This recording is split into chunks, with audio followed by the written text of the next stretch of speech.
Begun.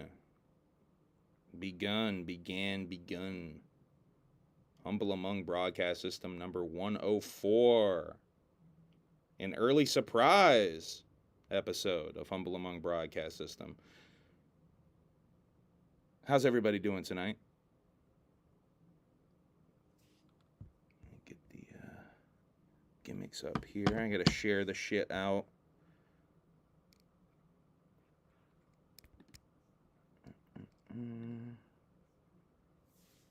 Okay.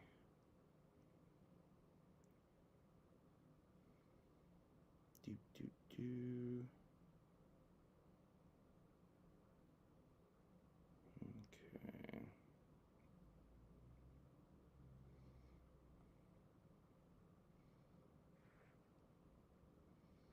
Surprise. HABS 104 is live now. And then I will paste the link and post it. Do the same thing over on the Facebook. This is the portion of the show, ladies and gents, where you, the viewer, can do the exact same thing and hit the share button and post it on your social media. And, fuck up the algorithm a little bit. Okay, and put it on Instagram too, I guess.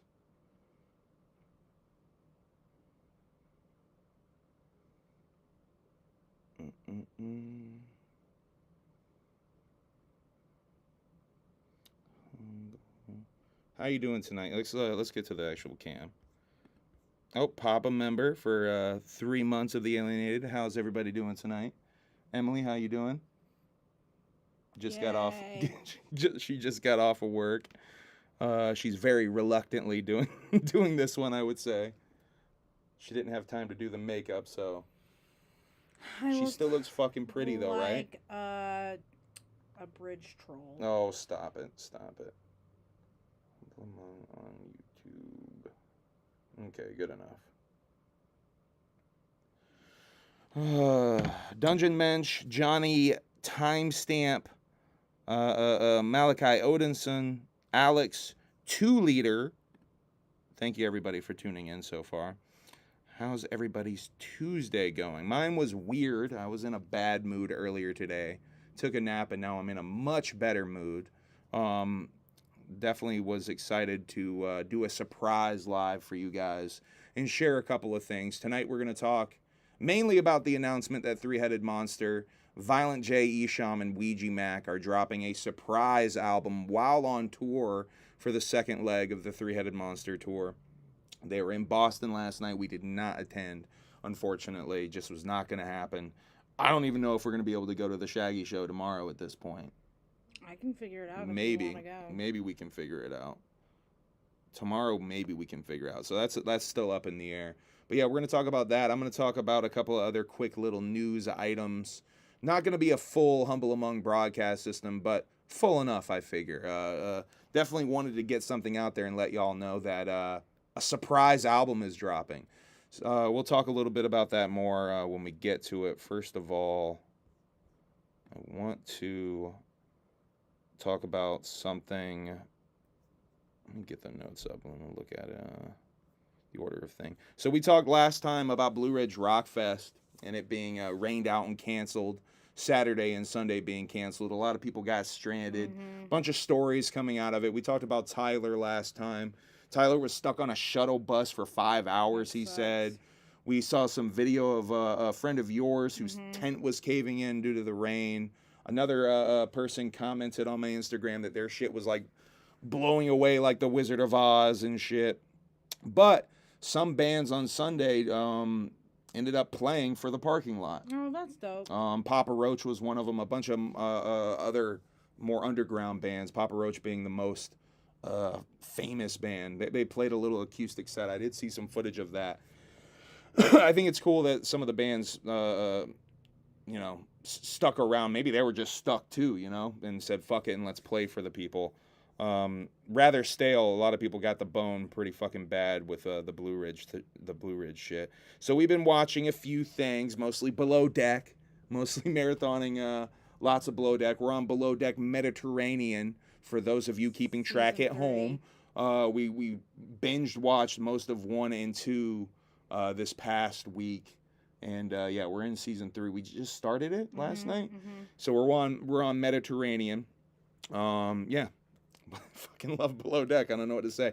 Last time we were talking about Emily's crush on Tommy Lee Jones. Yeah. Now, we watched Batman Forever. I want to get to Malachi Odinson, member for 12 months. Time flies, y'all. By the way, did we read Papa's? Yeah, whoop whoop and hoop hoop. Whoop whoop and hoop hoop, and be kind to all of us. All us bunnies. All us bunnies. Better be nice. Time flies, y'all. Thank you guys for being members of the Alienated.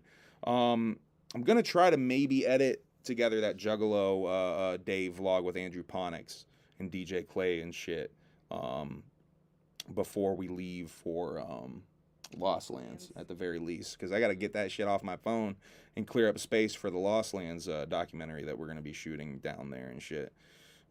Over there? Down there? Around there? Downish. So yeah, let's talk about this. We watched Batman Forever, and her crush, Tommy Lee Jones, is in it. And about halfway through it, I think right after the circus scene, Emily looks at me, and she's got this confused look on her face, and she's like, when's Tommy Lee showing up? And you're like, I'm like, that's him right there. I know, but like, where's Tommy Lee? And then I thought about it, and I was like, wait. I was like, did I say Tommy Lee Jones? And he was like, yeah. And I was like, I didn't mean to say Tommy Lee Jones. I meant to just say Tommy Lee. So you meant Tommy Lee. Yeah. I don't know why I said Tommy Lee Jones. And I think I was like looking, and I was like maybe 15 minutes in, I was like, this is not the right Tommy Lee. But I kept watching. We never even finished it, honestly. Yeah. Batman Forever does not hold up, ladies and gentlemen. I'm like a huge fan of that movie from back when I was a kid. Ooh, does it not hold up? Oh, does it not hold up? You got a $5 from Heartbreaker. Oh shit, hold up. Let me get the chat up again. I have that fucking window blocking it now. Get out of here, speed test. Get out of here. Shit, thank you, Heartbreaker. Let me heart that for Heartbreaker. I'm so happy that we're getting another Violent J album this year. I cannot wait to hear you, Esham. He was my favorite part of the last one. I cannot wait to hear Esham. He was the favorite part of the last one. Yeah, man. It's obviously they've been cooking on the road. We're going to talk a little bit about that when we get to it, but there was a Ouija post that was hinting at this earlier today, yesterday maybe even, and earlier this week, Ouija was posting on some fucking platform. I can't fucking find the post now, that he was recording on the bus, and there was a picture he posted of him in front of a mixing console, and in the reflection you could see Violent J's big ass forehead. And I can't find that fucking picture anywhere now. I was trying to find that shit. But yeah, Three-Headed Monster Rampage coming tomorrow. It's so fucking dope that they're cooking that fucking aggressively on the road. I'm assuming they started recording more shit being on the road the last tour, and at the beginning of this tour they finished up whatever they started right out of the fucking gate because they had time to work on some more stuff being away from each other and come together and just finish that shit. Really fucking dope they're cooking like that though. Let's see. We talked about the Tommy Lee Jones of it all. We talked about Blue Ridge. McDonald's is getting rid of the self-serve beverage fountain drink gimmick at all locations. Don't blame them. By all machines will be eliminated by 2032. Let me tell you something. As somebody that has a self-serve fountain machine at my fucking job, I do not blame them. People do not know how to fucking act around a self-serve fountain machine. The little drain, it's not for dumping. So, it's not. And people dump shit down there and it gets fucking nasty. And there's lids everywhere. And I mean, no, I don't now blame that's them. my thought too. There's so much waste and like there. By the way, fountain drinks are probably the biggest profit margin at a fast food restaurant. I think it's like 10 cents for the cup. You're basically paying for the cup. The actual fountain drink costs them next to nothing. Here's what's interesting about this, though. I immediately thought the same thing. It's all the wasting of cups and straws and shit like that, dumping out of product and all that shit. Here's what they claim. Listen to this spin, because I read the article about this. This is so dope. They're claiming that it's because of an increase of drive-through and online ordering after COVID, and so therefore it's not needed because there's not as many indoor customers, you know what? which I don't buy, by the way. I think that's a fucking spin. I do completely buy that. I believe it's the original. Every time I go into a McDonald's, I mean, you can go to a McDonald's, the line, they have 2 drive-through windows because they're always bumping. How's it going to take 10 years? That's a good question. When I go into the store, there's not a lot of people eating inside like there used to be. Yeah. I buy that. I mean, it still feels pretty much the same to me, though, going into McDonald's. I mean, maybe it has increased. When do we ever go inside? When we're on the road sometimes, when we got to piss. Every time we go in there, I see maybe like 3 tables occupied. Yeah, you might be right. The old folks still be in there, though. Old people, right. Then shouts out to Tommy Lee Jones. And they take out Tommy Lee. They take up a very small population, and they're going to die soon. Scotland is trying out the 4-day work week gimmick. There's been a few countries to try this out. God, I want the 4-day work week to fucking go into effect so bad. Let me tell you something. I worked 4/10s, working at the Dollar You General do it too, warehouse. right? It's the best. Yeah. It is the best. Working 4/10s is the way to fucking do it. 3 days off is lit. That's basically like, you feel like you have like half your week. I mean, I don't know. It's fucking dope. Oh, we're going to talk about that, Heartbreaker. We're going to talk about that. Shouts out to Umo in the chat. Umo says that they only go to McDonald's when they are drunk as fuck.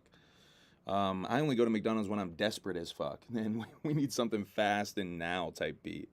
By the way, McDonald's smoothies. Way to go. That's the way to fucking go. Let's see. Tim Burton says Beetlejuice 2 is almost done on the movie tip. 99% filmed, he said. Let me get into some of my picture shit here. Oh, yeah. This is also from the last time Emily brought this up. This is the Beastie Boys accepting and them hanging Beastie Boys Square. And we talked about that last time. Rest in peace to MCA. Let me talk about this. Heartbreaker, I got like a whole house to take care of, and I got cats to take care of, and I got laundry to do, and bathrooms to clean, and dinner to make, and grocery shopping to do. I mean, there's too much. I would love 3 days off. I need time off so I can get things done at home. I mean, I got a pretty decent sized fucking crib that I gotta fucking clean once a week.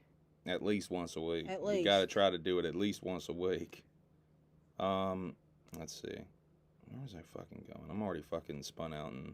Oh, yeah. We're talking UFO shit. She spends one whole day brushing cats. I mean, we have to spend almost a whole day just getting rid of cat fur. Literally.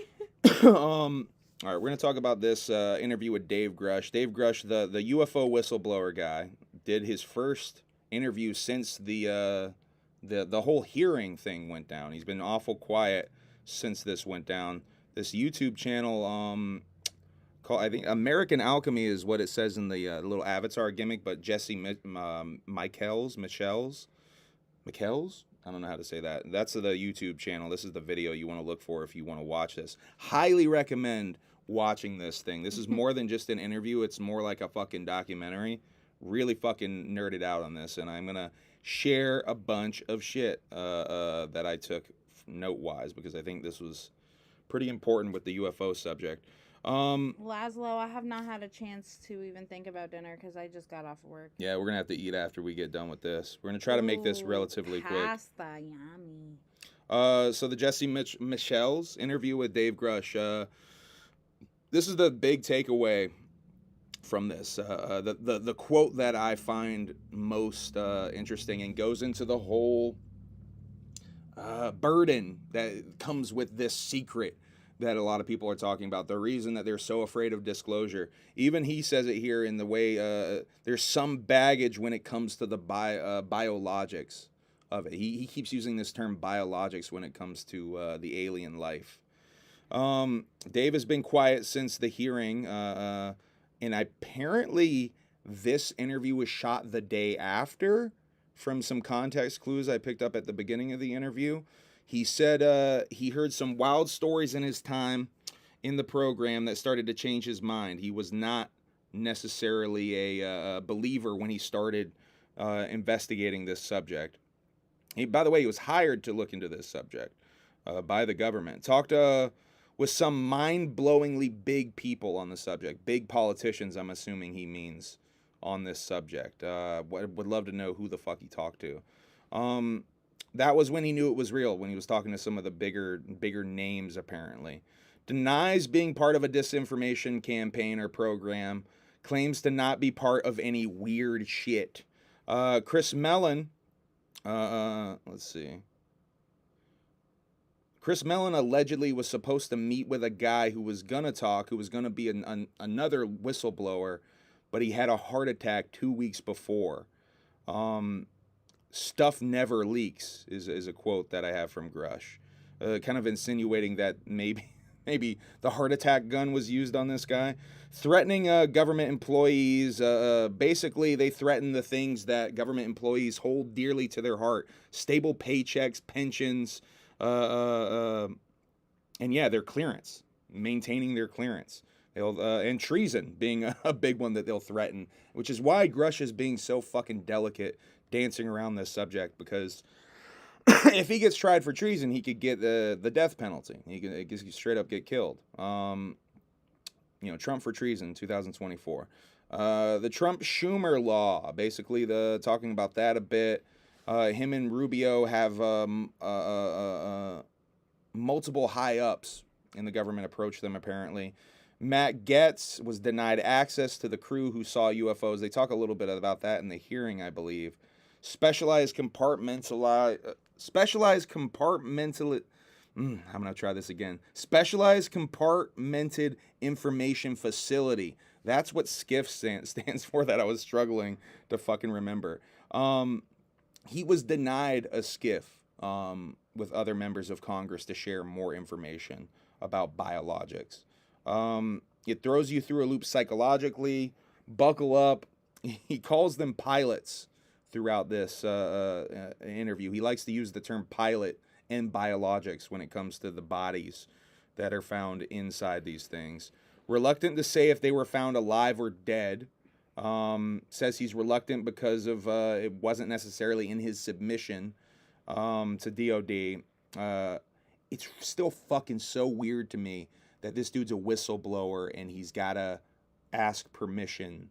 I understand, the whole treason that I was just saying thing, but if you're a real whistleblower, it's just crazy to me he had to ask permission to talk about these certain things. Certainly a red flag to me still. Is that even really whistleblowing? I have in my notes. Says he doesn't want to overly disclose the uncomfortable stuff, which is once again a reference to this baggage. Some baggage is coming with it. This is the exact quote. Some baggage is coming with it besides the Indiana Jones warehouse thing that everybody thinks. Very, very odd quote. What we got going on? I just got your notification. Yeah, you saw that t-shirt, huh? Checking your Instagram, saw that shirt drop, and shouts out to Heaven's Basement. You're gonna probably have to get that one, right? I hope when is it coming out? I think tomorrow. Okay, good. Was it tomorrow? Yep, and I'm getting it tomorrow. We're gonna try, Illegal. We're gonna try. I can arrange work. We're gonna try to. Yeah. I can definitely arrange work to make us be able to go. Because Worcester is definitely easier to go to than Boston. I guess it was raining. Illegal was saying she didn't go to Boston last night because it was raining so bad and there's like flooding and shit down there. Dog, it's crazy that like my best friend that lives in fucking Virginia, we had power outages from rain the same day.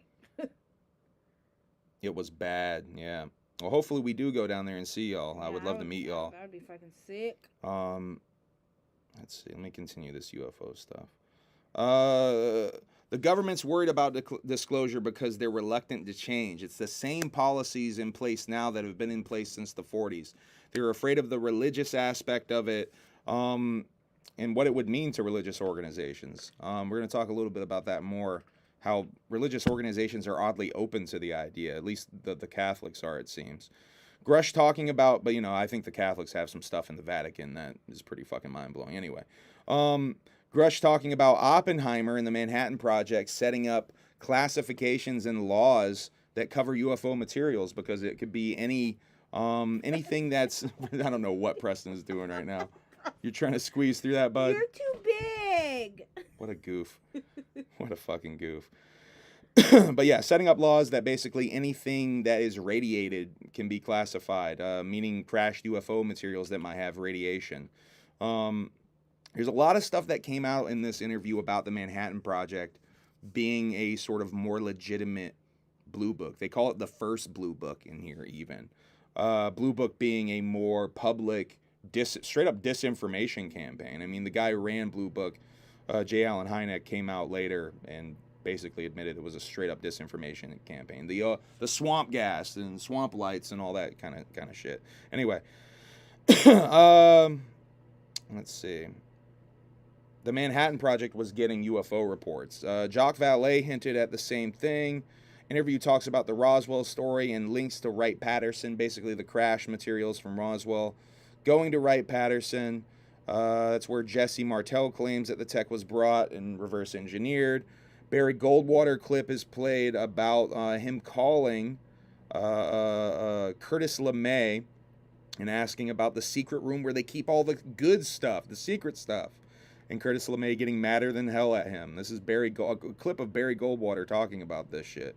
A lot of really fucking dope clips of high up people in the government talking about this shit as if it's a real fucking thing. Wright-Patterson housed Blue Book, the Blue Book program, Project Blue Book as well. Talking about reverse engineering, this stuff is compartmentalized, like Lazar talks about. Lazar comes up a little bit, we'll talk about that. How maybe we couldn't figure it out, how maybe it's like a monkey being handed a USB or a cell phone.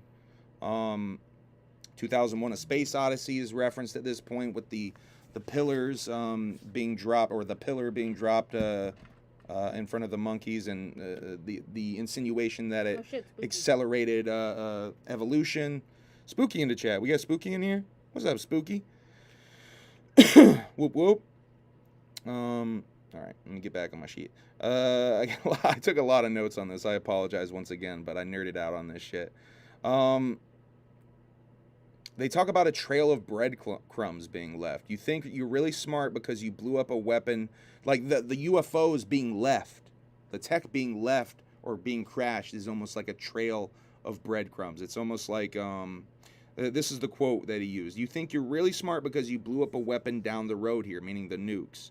Now, look at this, basically, like almost like, I don't know, the nuke, then they go into the nuke connection of it all. There's a really dope quote where Grush says it's almost like there's an alternate, there's a split where maybe the aliens or the NHI have decided, or when they started fucking with nuclear energy, they used it for propulsion or energy, whereas we obviously used it for weapons, and that there's maybe a split there. They talk about a town in Japan called Ino that's obsessed with UFOs. That they see a lot of UFOs in Ino, and that town is right next to Fukushima, where Fukushima happened. They talk about the Ariel School incident, one of my favorite UFO lore stories there, where a bunch of kids in a school in Zimbabwe had a UFO land and basically send messages into their heads of doom and protect this planet. You need to protect this planet or you will be doomed.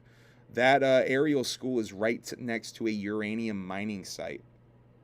There's a lot of UFO and nuke connections. They talk about UFO nukes by Robert Hastings, Robert Salas in the Maelstrom base incident where UFOs, a UFO, maybe multiple UFOs, basically shut down 10 nukes, 10 missiles. The whole base was rendered inoperable. Bob Jacobs filming a UFO, wrapping itself around a dummy nuke that they were shooting off for a test, and shooting it with a laser 4 times and basically sending it off its trajectory. Grush is asked directly, what's the nuclear interest? They go over the theories of the benevolent protector theory. That's kind of the one I'm here I'm here for. The benevolent protector theory is definitely high up there for me. Are they protecting their resources though in a way? Is it a time travel thing? Let's see. Dave speculates that it might be an attractant like a fly or a mosquito to a blue light, like them lighting off actually attracts them here.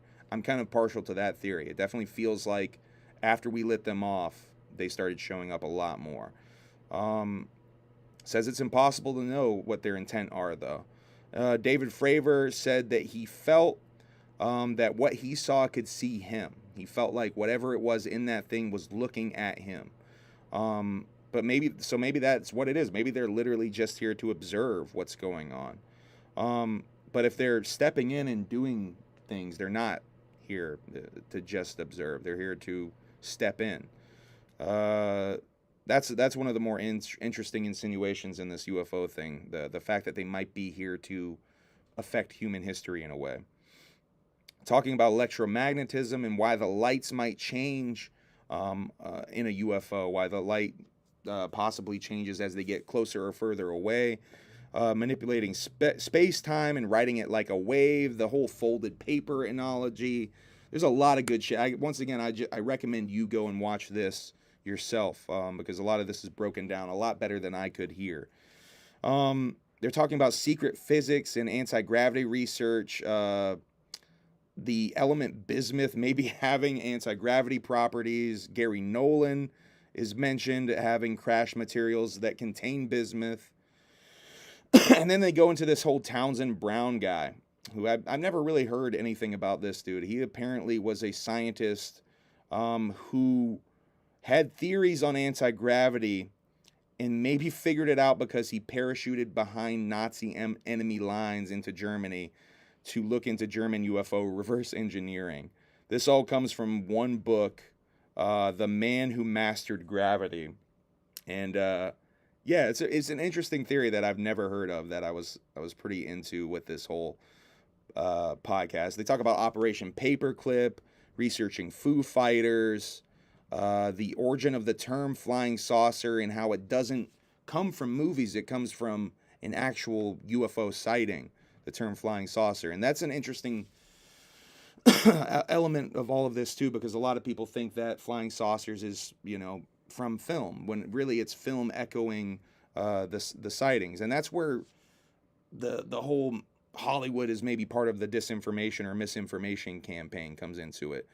They talk about Jacques Vallée in his book Passport to Magonia, where he thinks the phenomena is like a mirror to the culture, where it actually mirrors the culture. So maybe they're making themselves look in a way that's pleasing to us, or we're more accepting. Let's see. Grush talks about things that are similar being reported going back to antiquity. The elite's interest in the subject. The Rockefellers funding Stephen Greer and John Mack. Carl Jung and his theory about flying saucers being like a human desire for psychic completeness. Now, that's something I've not fucking heard much about, but I was really fucking fascinated by hearing that concept. I believe Carl Jung has a book called Flying Saucers that's actually about that subject. How Carl Jung later became convinced that the phenomena was real. The charlatans and the misinformation in the scene, or whatever you want to call it. Atomic programs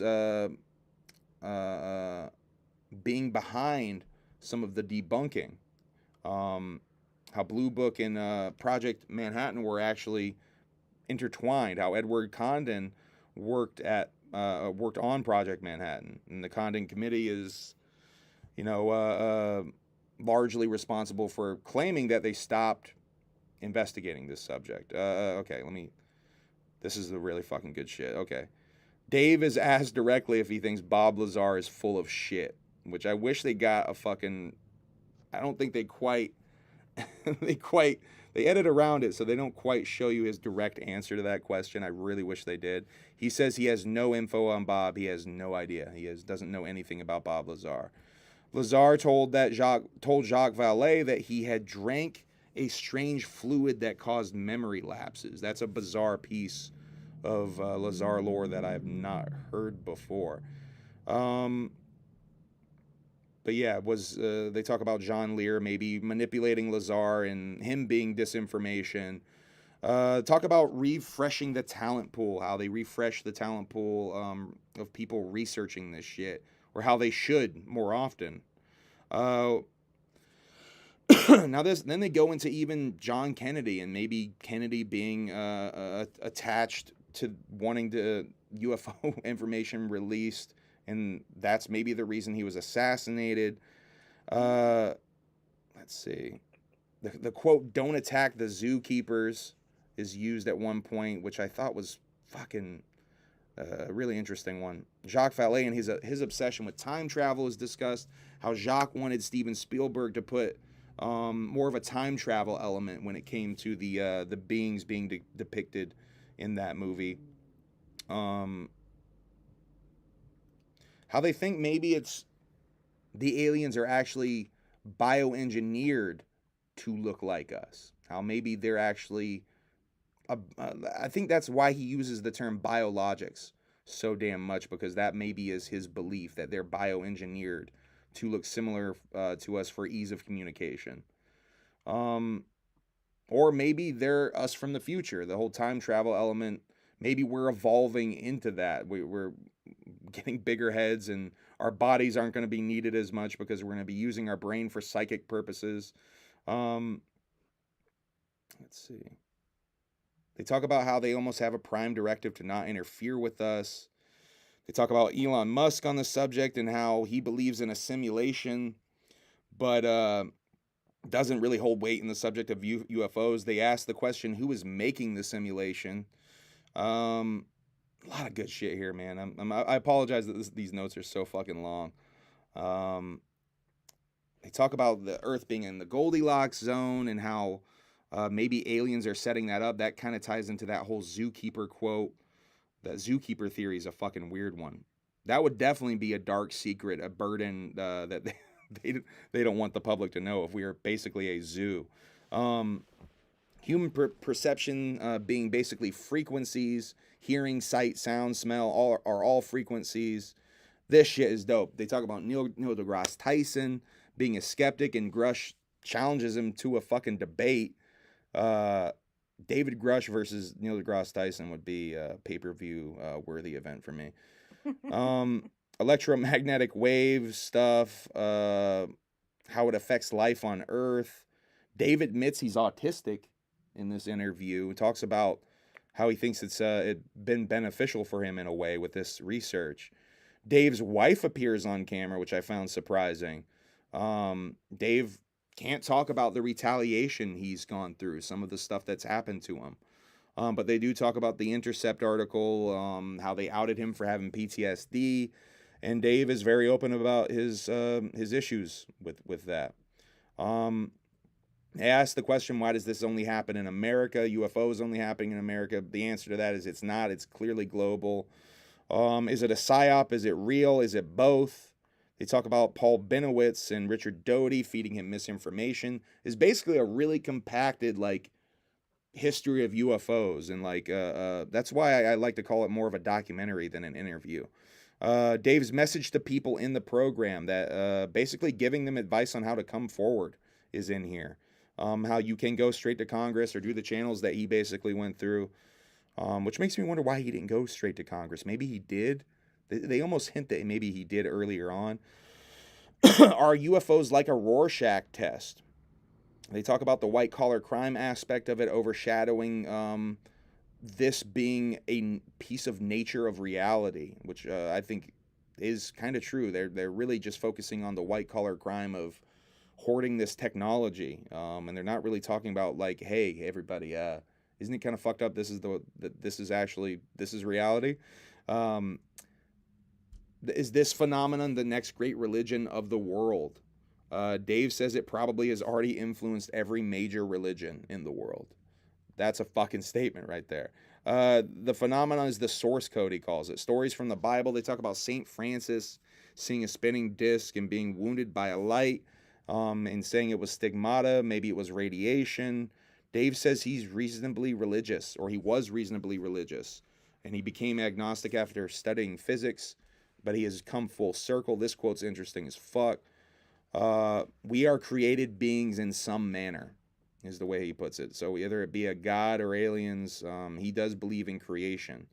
The Vatican Observatory saying that they would be cool with aliens, basically. That just means God paints with a broader brush.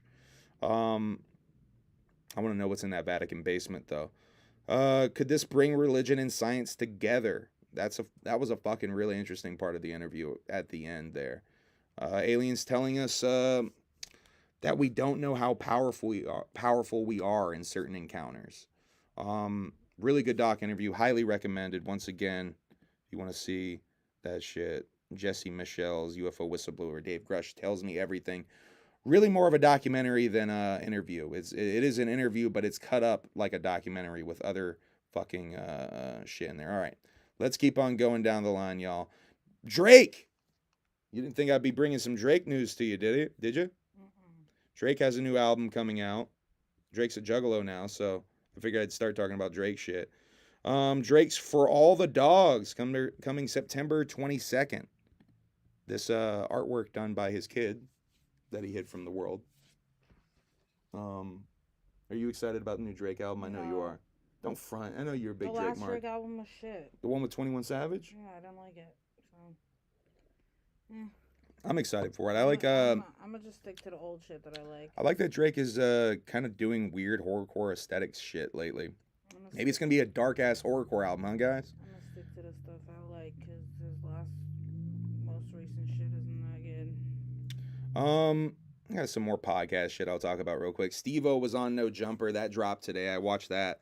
Some Jackass stunts that never came to be that Steve-O wanted to do but couldn't because they were illegal. Steve-O wanted to ride a bike on anesthesia. He wanted to be given anesthesia and start to ride a bike while he goes numb and just fall, apparently. He also wanted to get an epidural in his spine and run a full sprint, which also is a wild fucking idea. But no illegal bits are allowed on Jackass. He talks about Bam a little bit in the interview, wishing he would get sober and they could be killing it digitally, he says. He admits he even wants that selfishly, speculates that they would have a podcast together. He says you reach your rock bottom when you stop digging, and Bam still has to reach his rock bottom. He does admit that he might have made a mistake inviting him on tour, which I thought was really fucking dope and mature of Steve-O, because that's what we've been kind of saying the whole time. I think he's kind of sort of responsible for one of his relapses because he brought him on that fucking tour. Adam brings up the free Bam movement and calls it wacky. And yeah, Steve-O says he bought a 44-acre property in Tennessee that he hopes to do stuff with. Adam22 was on Steve-O's podcast. I watched that as well today. They talked about the cuck situation, him doing porn, TMZ, and Steve-O learned of Ryan Dunn's death from a phone call from TMZ, which is a really dark piece of information. I watched Brandon Novak on a podcast called Connect with Johnny Mitchell. A couple of things I took from that. What's up? Didn't Steve-O do the bike on anesthesia bit, just not on Jackass? Ooh, did he do it? I don't know if he did do the bike on anesthesia bit. He did the vodka drip bit. They put vodka in put it in his vein through an IV, and he got drunk off of like 5 or 6 shots of vodka. That's in one of the Steve-O try this at home. If he did that bit, I've never seen that bit. I believe it though. I believe he may have done that shit at some point. So Novak says the Dream Seller documentary with all the footage that Bam shot back in the day is still coming out somehow. This is news to me. I did not know that shit. Obviously, Bam not being involved with editing this shit. I don't know if that Franz dude is maybe doing it. Definitely interested as fuck to see that shit though. They talk about Bam and the crew being cool with him drinking and doing blow back in the day, and how they considered that him being sober. And now that's just, and that's something that's fully on display on Radio Bam episodes. How they just didn't want him to take downers or opiates at all. That's when they would get mad. To be honest, when I got clean off opiates, I literally did. Holy shit. I still did everything except for opiates, and at the time, I was like, oh yeah, I'm clean. Thank you, Side Effects, for the $20 super chat. Forks up, forks down. Did Steve-O bring up the fact that Adam 22 slept with a 15? Oh, I don't think he did. There was one guy that brought that up to his face, and that interview did not end well. Someone did bring that up to Adam. I don't even know. I mean, I didn't know that, but I oh, that's a whole thing. I don't understand how he could have a platform, or why people give him views, or why people watch him. I don't know. That's definitely, there is something to it, though, because he posted about it. How he has a fucking wife. I don't know. What fucking bitch is like, yeah, that's he bragged about that shit on the internet, too, though. Gross. Adam 22, kind of a scumbag. I kind of do remember that shit now, actually. Yeah, he bragged about it in a vlog and on forums and shit. I remember that now. Let's see. Novak said he would do the Jackass stunts no one wanted to do, just so he would get hurt on purpose and get pain pills, and no one would be mad at him for getting high on pain pills. Which he talks about that openly in Radio Bam, too. He's not even hiding that. He's like, it's pretty dope. I got hurt, and then you guys aren't mad at me for being high on pain pills. I know fucking crazy. That jumped off of a second floor balcony off of their apartment, and they broke their ankle just so they could get painkillers. I think that's actually kind of, Jason Mewes has stories like that. From Jay and Silent Bob, he I think tried to hurt himself a couple of times, like in a hotel room or something, like throwing himself against the wall or some shit, like trying to hurt himself to get to the hospital to get pain pills. That's a pretty common junkie thing, I guess, huh? Shouts out to Steve-O. This was juicy as fuck. He said he went to Howard Stern one time with Bam to do an episode, and Artie Lang slipped him a Suboxone before they went on air. That's a real fucking juicy piece of info. Did he take the whole fucking thing? Probably did. No, Novak. Oh my god. He probably did. Facts. That's fucking true. I think he said that was the interview where he licked Richard Christie's butthole.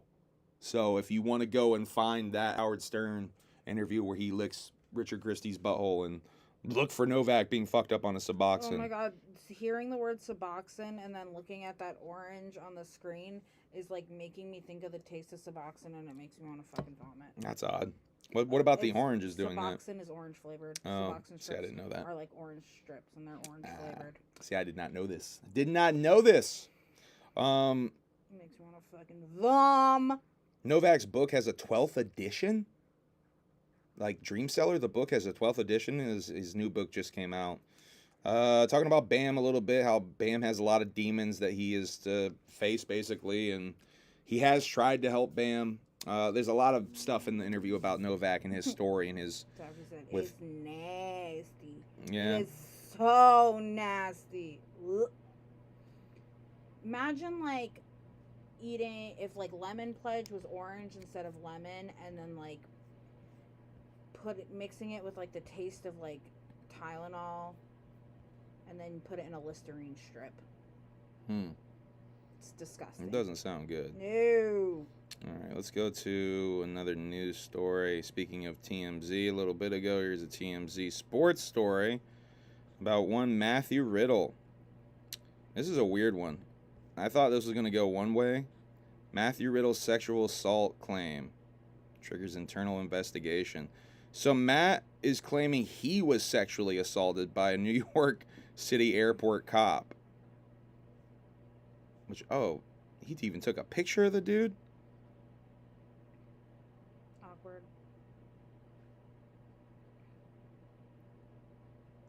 Do something out of bounds to him anyway. Woo! So yeah, old Riddle, that's a wild one. So yeah, he must have gotten his junk patted down, huh? Remember that thing I was just telling you about Shane on this podcast? What, remind me? About him going through security and like a big red block came up on his crotch, and they had to like the guy Oh, yeah. literally had to like pull down his pants and like rub his wang. His wang doodle. Mm-hmm. Riddle probably got his wang doodle rubbed to it. It seems. Doja Cat has a new album coming out, but I want to talk about this. Her single "Paint the Town Red" is the first rap song to reach #1 on Billboard in 2023. This is something we've been talking about a few times. Oh, another super chat. Breaking news: new season of Dahmer coming. For fucking, where does that show end? They didn't. That shit was so. Do they not end with him getting raped in prison to death with a broken mop handle? I never finished Dahmer. Full disclosure, so I just assumed it's too dark. It was kind of too disturbing. I thought it was too disturbing in a way. It's kind of too accurate in a way. It was kind of like slow and boring. So yeah, first number one rap song in the whole fucking year. Rap on sort of a genre decline right now, it seems. I will continue covering this story for y'all. Blueface has had CPS called on him for shooting music videos with strippers while his son is present and posting about it on social media. In one of the posts, he's teasing his son for being in F-slur for running away from the strippers, which is pretty gross. I think we talked about that on here. Yeah. A little update to old Blueface. By the way, Blueface has had another child mothered by Cheesy and Rock. Did you see? I don't know how to say her name. Eminem turned down working with 3 6 because they did a song with ICP. No, where's that fucking news story? Send that shit to me, Spooky. That's a fucking juicy one. Fucking facts, Papa. They actually, Mila and Ashton both made public apologies. I read an article about it. They basically were like, listen, like, before the trial happened, Matthew's lawyer asked them to write a letter to the judge explaining what kind of person he was when they knew him. And so, kind of, in a way, if you ask me, the lawyer swindled them into doing that. Not into doing it, but he said, I want you to write a letter to the judge acknowledging who he was when you knew him, when you guys worked together. Yeah. So it's like they're giving him the person that they thought they knew when they worked with him in this letter. So they kind of retracted their statements and apologized for that. Which, I mean, I did see they apologized. I'm sorry, I got a friend that gets convicted of fucking rape. I don't know how eager I am, whether the trial has happened or not, if I'm gonna want to fucking write that letter, but... Yeah. It's still an odd look. It's still a very odd look. The timing of it makes it look particularly odd. Maybe that is the plan, though, to release it after he's sentenced and make them look weird. I don't know. Let's see. Def Plus has a new music video out for Darkness. I think he's teasing a new project coming out as well. Acetone's Southwest Funk EP pre-orders are up. And I think I got to the bottom of this whole Carnival Soup mystery. Apparently teasing multiple flavors of the Carnival Soup. So maybe a Carnival Soup EP is coming, but the original version of Carnival Soup will be on Southwest Funk, it seems. I don't know when that song's actually dropping, though. But yeah, it seems like they're teasing different flavors, if you will, of Carnival Soup. All right. We talked about Drake, the new biggest Juggalo rapper. I want to talk about this weird shit. So, this is a dude from Alienated. He posted this on his Facebook today. And I don't even know what this is supposed to mean. Maybe y'all can help me. He posted, I guess, him searching his band. And the second search result is Alienated and ICP Beef. And he has laughing emoji, clown emoji. I don't know what you call that emoji. The one with the COVID mask on, the eyes closed. Can anyone help me with the interpretation of this? once again, in my opinion, it's some of that weird shit that this dude occasionally does post about ICP. I don't know. I've talked about it before. The whole weird "the carnival is us" post that he posted some years back after Jay's Heart announcement. Some odd moves. Some odd moves from those Zool boys. I don't know. It's stuff like this that actually kind of made me not as big of a fan, or a fan of all of these fuckers. I don't know. I want to talk about Nick Bazaar's reply to a post from Spooky, I think. I think it was a reply to you, Spooky. Because Spooky was talking about Coronella being part of the Dark Planet series. And I have to say, this is a little embarrassing to admit, I didn't realize this, that detritus, or detritus as it's known in some parts, apogee, refuse, corruptus, and crust spell out dark. So are we going to get a series of fucking albums that spell out planet as well? Is Dark Planet actually a fucking series of albums? That shit is fucking dope, Nick. I did not realize that, so I wanted to give credit where it's due. That fucking kind of blew my mind a little bit. Shouts out to Nick Bazaar for pointing that out. All right, so here's an early clue. I talked earlier about seeing Ouija having a post on some form of social media where it looked like he was in the studio and he was saying something about, do y'all roll on tour with a studio with you, or some shit like that. And you could see Jay's big ass forehead in a reflection of something in the studio. And I was, I had the mental thought like, oh, they're recording some more Three-Headed Monster shit. So here's the second clue. I think I took this today. This was earlier in the day, maybe from yesterday. Fuck it, I'm dropping 2 collab albums. Get ready. And so that led basically to an announcement. Let me pull that up real quick. Make sure I do this nice and fast for you guys. See if I can be slick with it. No, not so slick with it. And this is Esham, fresh off a date with your old ass grandma. You know it's your ugly ass cousin Ouija. Howdy.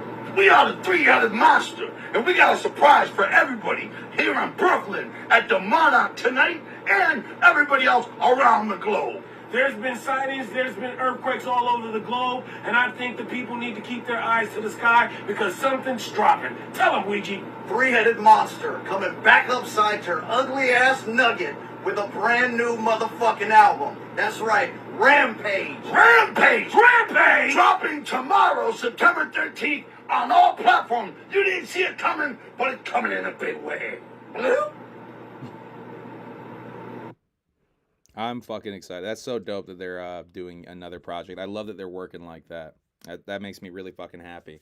The chemistry must be really fucking good on that tour bus for them to be working like that. Like, that shit's dope as hell. Just having fun. Ouija's posted about it. I see Mari S saying that Ouija's posted on Insta. I believe Esham's posted about it as well.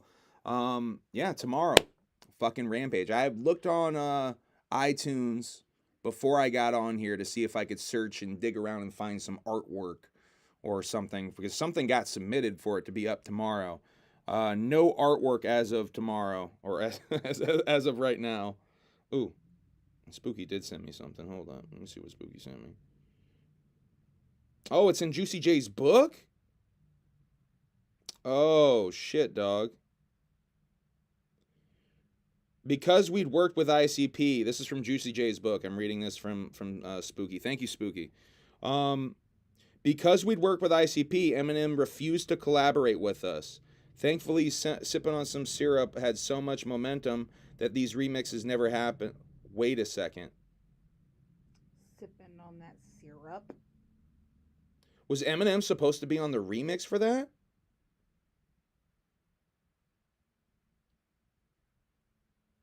Oh, he wanted to know why. Whoa. Okay, hold on. Then Charlene took the song to Eminem. He liked Sipping on Some Syrup too, but he wanted to know why 3 6 Mafia had done the song Just Another Crazy Click with his arch rivals Insane Clown Posse for When the Smoke Clears 66-61. Because we'd worked with ICP, Eminem refused to collaborate with us. Thankfully, Sipping on Some Syrup had so much momentum that these remixes never happened didn't impact our rollout. Damn. Yo, that's fucking dope. Thank you, Spooky the Fun Guy, for that exclusive. That's fucking from Juicy J's book. I saw Juicy J said that he has never done cocaine in an interview too. That was rather surprising to me. Weird. That's weird to me. Yeah, I thought that was rather surprising. Me too, Juicy J. Me too. We're in the no coke club. I've never done cocaine. You fucking liar. You fucking lying through your teeth. What's cocaine? All right, we got also the Three-Headed Monster tour is going on right now.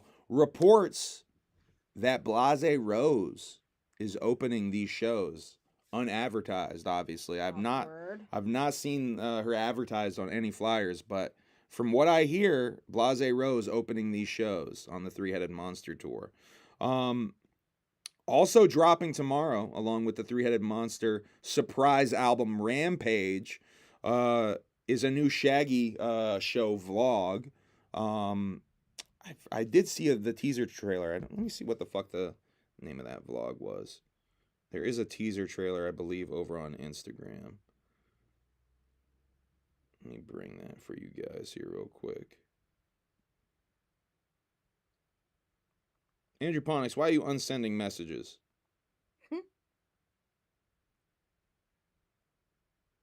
Oh, man. Bungee exercise. Learning bungee exercise with DJ Clay. So if you wanna watch the Shaggy show, Learning Bungee Exercise with DJ Clay, that'll be up tomorrow as well. No Shaggy show streams now that he's on tour. The Quest for the Ultimate Groove tour also going on now. Gonna be in Worcester tomorrow. We might go to Worcester to see the Quest for the Ultimate Groove tour. We'll see. I'm gonna get off of here though. This was supposed to be a quick stream, and we're about an hour in. So I think I've done my time. I got this news out here. I really wanted to talk about the surprise announcement for this new Three-Headed Monster album. Super fucking pumped. They're saying it's a full album. So, I mean, the last one was basically a full album too. But it was kind of padded out with some solo tracks. I'm hoping, my hope is with this album, we get all Three-Headed Monster tracks. You know what I mean? All three of the motherfuckers on all three of the songs. Because there's like 4 or 5 proper Three-Headed Monster songs on that last one on Obliteration. My hope is Rampage is all Three-Headed Monster songs, or a majority of Three-Headed Monster songs, with a couple of them little solo joints maybe put in there to pad it out a little bit perhaps as well. But that's my hope for Rampage, is that we get a full fucking album of collaborations. Really excited for this fucking project though, guys. All right, that's about it. Humble Among Broadcast System surprise episode number 104. We're gonna do another one before we go to Lost Lands next week. I assume. Hopefully do 1 or 2 before we go to Lost Lands. At least 1. So you'll get Humble Among Broadcast System 105, and then maybe Juggalo, Dave Vlog with Andrew Ponix, DJ Clay, and then, I don't know what, something. I'm going to Lost Lands, so I don't know. That's going to be crazy. We got to talk more about Lost Lands next time. Definitely going to have a bunch of Lost Lands stuff for next time. All right, guys and gals and weirdos and freaks. Bye. I love you. Whoop, whoop. Have a good night. Bye. Make sure you hit the like and subscribe gimmick. We hit 4,200, 420, bro. This today? Yeah, I think we hit it today. So make sure you hit that subscribe gimmick. We're still on the road to 5,000. Tabby said your southern accent is atrocious, but I hope you have so much fun. I'm doing it bad on purpose. I can do a South Carolinian one. Oh, honey. Oh, you so sweet. Someone came in today and he's like, y'all sell Fireball in here? I was like, yeah. He's like, I reckon you go through a lot of that stuff from these parts. I was like, yeah. That watered down Fireball. I know, literally. It's so funny. All right, guys. We'll have a good night. Bye. Thank you for tuning in. Three-Headed Monster, Rampage, tomorrow. That's so fucking fresh. Whoop, whoop. Have a good night. Bye.